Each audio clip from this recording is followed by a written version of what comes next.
La distraction. Satan a peur que tu poursuives ton destin. Ce qu'il fait alors, c'est de te distraire.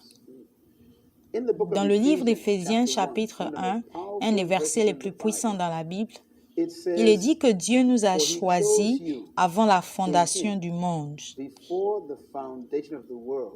Et il est dit par la suite au verset 11 qu'il nous a choisis d'avance selon le plan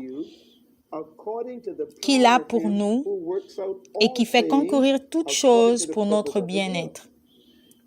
Ça veut dire que Dieu a une destination pour tout le monde et cela même avant votre naissance. Donc la destination est déjà choisie. C'est pour cela que l'on parle de prédestination. Pré qui veut dire avant et destination qui veut dire la fin. Dieu a donc la maquette de ta vie. Il dit qu'il t'a créé pour l'accomplissement de son plan. Il réalise toutes choses conformément à ce qu'il a décidé. Dieu a un plan pour te conduire où il veut que tu sois. Même si tu ne suis pas le plan. Et puis Dieu ne révèle jamais le plan, n'est-ce pas? Il te donne la vision, mais il ne te dit pas comment tu vas arriver là.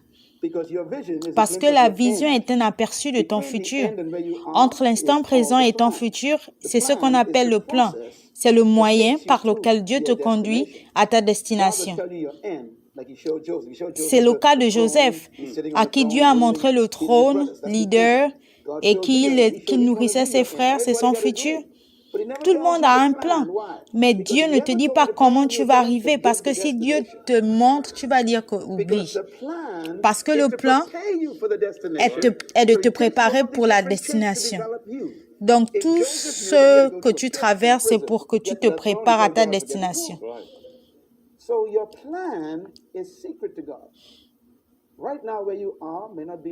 Là où tu es, ce n'est pas l'endroit où tu veux être, mais ça fait partie du plan. Tu as perdu ta maison, tu as perdu ton époux ou ton enfant, ne panique pas. Ça fait partie du processus de te développer la patience afin que tu arrives à cette destination. Tu dois comprendre que même tes erreurs vont se conformer pour accomplir le plan que Dieu a pour toi. Si tu as fait une erreur et tu te sens perdu et tu n'as jamais connu Dieu et peut-être que tu étais dans la drogue, la bonne nouvelle de Dieu, c'est qu'il va utiliser toutes ces choses, les conformer afin que tu arrives à ta destination.